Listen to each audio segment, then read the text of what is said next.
Assalamualaikum warahmatullahi wabarakatuh. Perkenalkan, nama saya Faisal Akbar, NIM 2011005020018. Di sini saya akan memberikan tanggapan dari video penjelasan dasar ekonomi Islam yang telah dijelaskan oleh Dr. Abdul Wadud Nafis LCMI, yang mana untuk mengetahui konsep dasar ekonomi Islam sendiri, itu kita harus mengetahui definisi dari ilmu ekonomi itu sendiri. Yang mana definisi ilmu ekonomi adalah sebuah cabang ilmu yang menjelaskan atau mempelajari tentang perilaku dalam memenuhi kebutuhannya dan memuaskannya. Jadi dari penjelasan di atas dapat kita ambil pengertian bahwasanya definisi ekonomi Islam ialah ilmu ekonomi yang membahas dan mempelajari tentang perilaku dalam memenuhi kebutuhannya dan memuaskannya untuk mencapai falah berdasarkan pada prinsip-prinsip dari nilai-nilai Al-Quran, As-Sunnah, Ijma, dan Qiyas. Yang mana dalam ilmu ekonomi itu sendiri ada yang namanya, selain dari ilmu ekonomi Islam, itu ada ekonomi kapitalis dan sosialis. Dan pembeda dari ketiga ekonomi tersebut ialah yang mana dalam ekonomi Islam kompetisi dikontrol syariat Islam, sedangkan dalam kapitalis kompetisi usaha bebas dan melahirkan monopoli. Sedangkan dari ilmu ekonomi sosialis tidak terjadi mekanisme pasar dan tidak ada persaingan. Dan banyak perbedaan yang lain, namun yang paling menonjol perbedaan antara ketiganya ialah dalam ilmu ekonomi Islam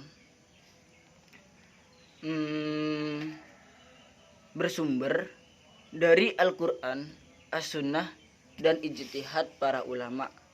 Sedangkan dari ilmu ekonomi kapitalis dan sosialis ialah hasil pengalaman dan pemikiran manusia. Jadi itulah perbedaan yang paling menonjol yang membedakan antara ilmu ekonomi Islam dengan ilmu-ilmu ekonomi yang lain. Sedangkan sumber ekonomi Islam sendiri yang tadi sudah dijelaskan, yakni ada 4: Al-Quran, As-Sunnah, Ijma, dan Qiyas. Untuk dasar-dasar ekonomi Islam itu ada beberapa. Yang pertama yakni tauhid, mengesahkan Allah. Yang kedua ialah siddiq dan amanah, yang mana dalam ekonomi Islam mengutamakan kejujuran dan tanggung jawab. Yang ketiga ialah mengakui hak milik individu dan umum. Yang setelahnya ialah al-adalah, yang mana dalam ekonomi Islam juga penting untuk mengutamakan keadilan. Yang selanjutnya ialah al-tawazun, yang mana menjaga keseimbangan dalam ekonomi. Dan yang terakhir ialah al-ta'awun, saling tolong menolong dalam urusan ekonomi. Untuk prinsip-prinsip ekonomi Islam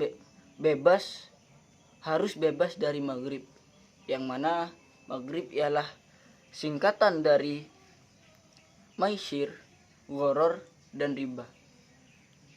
Untuk maisir ialah judi, yang mana dalam bertransaksi atau berekonomi kita harus menghindari dari hal-hal yang berbau judi. Dan yang kedua yakni gharar, tipu menipu. Dalam bertransaksi atau dalam perekonomian kita harus menghindari tipu menipu.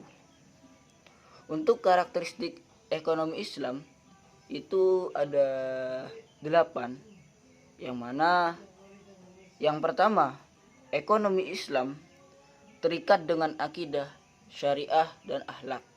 Seperti yang tadi sudah dijelaskan di awal, bahwasanya kita harus dalam dasar ekonomi kita harus tauhid, siddiq dan amanah dan yang lain-lain sesuai yang telah ditentukan oleh syariat Islam. Yang kedua, harta kepunyaan Allah dan manusia hanyalah sebatas sebagai khilafah. Yang ketiga ialah yang tadi sudah disebutkan, larangan maisir, gharar dan riba. Yang keempat ialah keadilan dan keseimbangan dalam melindungi kepentingan individu dan masyarakat umum. Yang kelima ialah keseimbangan antara keruhanian dan kebendaan. Yang keenam ialah bimbingan konsumsi. Yang ketujuh ialah petunjuk investasi. Dan yang kedelapan ialah zakat. Mungkin itu saja yang dapat saya jelaskan sesuai dari penjelasan yang telah dijelaskan oleh Dr. Abdul Wadud Nafis, LCMMI. Mungkin itu saja, kurang lebihnya mohon maaf. Assalamualaikum warahmatullahi wabarakatuh.